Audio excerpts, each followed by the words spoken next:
তা চলুন আজকে একটা আম পোড়া করে দেখাচ্ছি।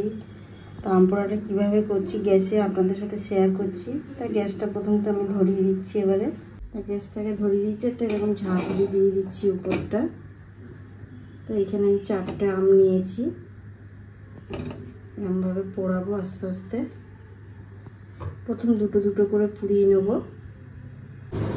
হালকাভাবে আমি প্রথম পুড়িয়ে নিয়েছি অল্প অল্প করে, যেহেতু গ্যাসে এইগুলো হাফটা পুড়িয়ে নেওয়ার পর এবার আমি কি করছি দেখো, কড়াই বসিয়ে দিচ্ছি। কড়াইতে আবার ওই পোড়া আমগুলোকে আমি রেখে ভালো করে, যেহেতু ভিতরগুলো ভালোভাবে হয়নি গ্যাসে করেছি, তাই এইগুলোকে ভালোভাবে আবার ভাপে এটাকে একদম ঢাকনা দিয়ে রেখে দেবো, দিয়ে গ্যাসটাকে সিমে রেখে দেবো। তা কীভাবে দেখো পুড়িয়েছি, এমনভাবে ঢাকনা দিতে হবে যাতে, এইভাবে ঢাকনা দিয়ে দেবো যাতে দমটা পুরো আমের গায়ে লেগে যায়। আর পোড়া পোড়া হবে, কড়াইতেই হবে, ভালোই হবে। 5 মিনিট হয়ে গেছে দেখো, আমগুলোকে রেখেছিলাম ঢাকনা দিয়ে, একটু খুলছি আমি।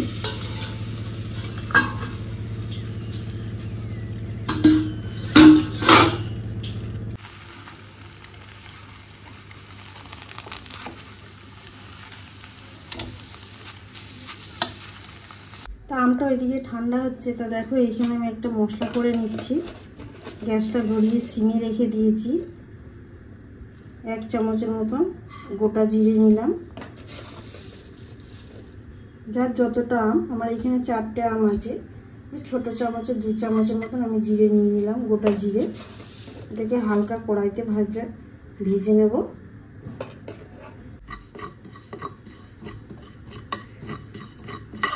গরম হয়ে গেছে জিরেটা, দেখো ভাব উঠছে, একটা গন্ধ সুন্দর বেরোবে। এবার ওই ফাঁকে গ্যাসটাকে সিমে রেখে আমি অল্প করে দেখো বিট নুন দিয়ে দিলাম।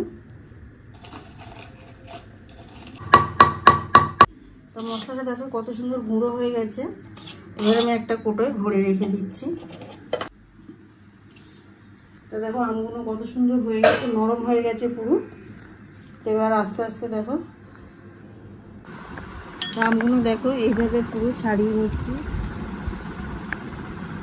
এইভাবে কুড়ে নিচ্ছি আমি, তুলে তুলে নিয়ে নিচ্ছি সব।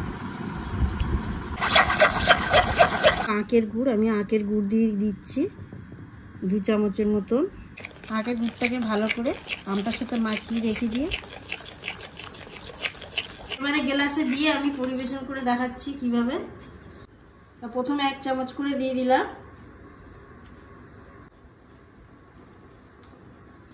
এবারে জল দিয়ে দিলাম।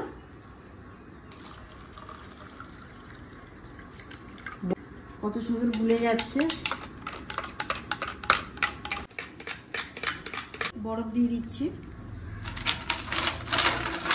আর উপর থেকে অল্প একটু বিট নুন ছড়িয়ে দিচ্ছি। দেখো দিয়ে দেবো গুঁড়ো মশলাটা।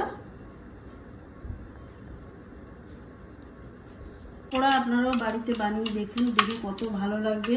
রেখেও দিতে পারবে স্টক করে ফ্রিজে, অনেক দিনই থাকবে, 2-3 সপ্তাহের মতন। এইভাবে গরমের থেকে আসলে মানুষকে দিলে খেয়ে খুশি হবে। আর দেখে যদি ভালো লাগে অবশ্যই চ্যানেলটাকে সাবস্ক্রাইব করবে, লাইক করবে, কমেন্ট করতে ভুলবেন না।